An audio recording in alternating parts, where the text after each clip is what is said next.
Cindy Woodhouse Nepinak is joining me. Cindy, always good to see you. Thanks for your time. What happened here and what was going through your mind when this was going on?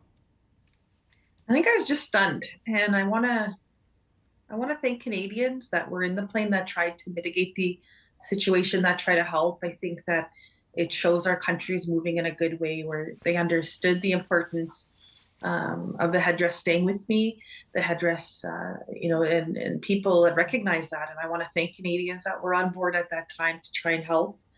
It's unfortunate that this happens, and it's hurtful, right? And then our ceremonial items don't belong, shouldn't be pried from us like that. And I hope that we learn from this. It's a moment to learn and to move forward in a better way of how we work together in this country. And I know that airline, all of us have to use airlines from time to time, or transportation hubs, buses, and public transport from time to time, that we try and do better in a more respectful way. And I talked to Air Canada this morning, and I called for a mandatory board member on Air Canada, the board of directors, a protocol for First Nations, cross-cultural training, and of course, a circle of advisors. And I know that, some years ago, unfortunately, it goes way back, because I know that former National Chief Phil Fontaine had to deal with this, and they had sued under the Employment Equity Act at that time. And Air Canada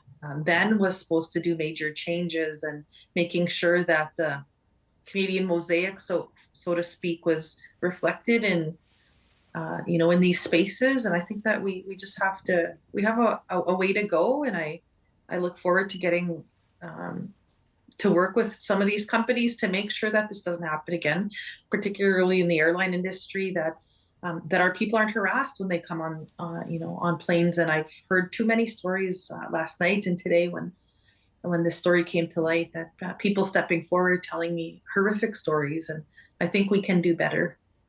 You obviously have traveled before with the headdress. What typically happens, Cindy? Not a whole heck of a lot. It's just like a carry-on, right? I go on, and I've traveled all these months. I was elected in December, and prior to that, I also had a headdress, and nobody ever bothered me all this time until Wednesday. And it was pretty shocking.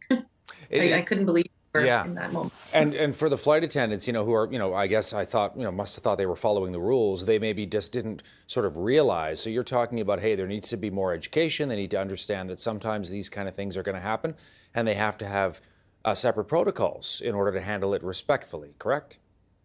I think it's for any culture. Like, if you're gonna carry things, all cultures need to be respected, right? Whether it's a Bible, or maybe holy oil, or different headpieces that people wear, that we respect each other. And I think that in this moment, though, I think First Nations, they were they carry a lot of sacred items from time to time, and they're very dear to us. And I know that we're in a time, even with, say, the Vatican, where we have to go and repatriate all those things, that we do it in a respectful way, and that we think of this in a way to talk about it. I know it's not an easy thing to talk about. It's not an easy topic to talk about, but I want to thank Canadians that were on that plane that tried to help me. They were so kind. One of them even offered to buy me food, and it touched my heart, because I know that in that moment people could have turned away, but people didn't turn away. Canadians didn't turn away, and they tried to help. Air Canada has apologized, as you know. Is that good enough? You talked a moment ago about how you would like to have an ongoing conversation with the airline to make sure this kind of stuff does not happen again. I think I want action. And I have given them, I'll be releasing a full statement today, again, with our action items that we think could uh, be better for Air Canada and all airlines in Canada, as when it comes to dealing and working with First Nations in this country, and on our lands. It's nice when they acknowledge whose lands they're on. We're appreciative for that, but we need action as well to make sure that things like this don't happen again. It's not easy to go through that. It was really humiliating, and of course, I'm third row, and the whole plane is watching this, and it was really uncomfortable, and I couldn't say anything at that point, I think. And I'm glad that others stepped up to try and help. Cindy Woodhouse Nepinak is the National Chief of the Assembly of First Nations, joining us today from Winnipeg. I know it's been busy, Cindy. Thank you for taking time for CTV News, though. We much appreciate it. Thank you.